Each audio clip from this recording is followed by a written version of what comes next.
కొబ్బరి గోంగూర పచ్చడి తయారు చేసుకోవడానికి కావలసిన పదార్థాలు: గోంగూర, నూనె, ఎండుమిరపకాయలు, ఆవాలు, మినప్పప్పు, ధనియాలు, జీలకర్ర, మెంతులు, ఇంగువ, వెల్లుల్లిపాయలు, చింతపండు, పచ్చిశనగపప్పు, ఉల్లిపాయలు, పచ్చి కొబ్బరి, ఉప్పు, కరివేపాకు.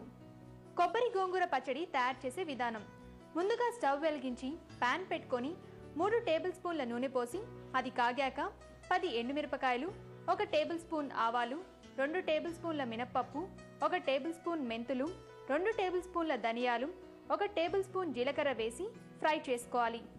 చివరగా ఇంగువ వేసి ఒక బౌల్లోకి తీసి చల్లార్చుకోవాలి. ఆ తర్వాత స్టవ్ మీద వేరే పాన్ పెట్టుకొని 1 టేబుల్ స్పూన్ నూనె పోసి అది కాగాక 2 కట్టల గోంగూర, కొద్దిగా చింతపండు వేసి మగ్గనివ్వాలి. ఇప్పుడు చల్లారిన మసాలా దినుసుల్ని మిక్సీ జార్లో వేసి ఒకసారి గ్రైండ్ చేసిన తర్వాత వెల్లుల్లిపాయలు, మగ్గిన గోంగూర, తగినంత ఉప్పు, తగినన్ని నీళ్లు పోసుకొని మరలా గ్రైండ్ చేసుకోవాలి. గ్రైండ్ చేసుకున్న పచ్చడిని ఒక బౌల్లోకి తీసుకొని 3 టేబుల్ స్పూన్ల పచ్చి కొబ్బరి తురుము, ఉల్లిపాయ ముక్కలు వేసి కలుపుకోవాలి. ఇప్పుడు స్టవ్ మీద వేరే పాన్ పెట్టుకొని 2 టేబుల్ స్పూన్ల నూనె పోసి అది కాగాక ఆవాలు, మినప్పప్పు, పచ్చిశనగపప్పు, ఎండుమిరపకాయలు, కరివేపాకు, ఇంగువ వేసి పోపు పెట్టుకోవాలి. పోపు వేగాక పచ్చడిలో వేసి కలుపుకొని ఒక బౌల్లోకి తీసుకోవాలి. అంతే, ఎంతో రుచిగా ఉండే కొబ్బరి గోంగూర పచ్చడి రెడీ.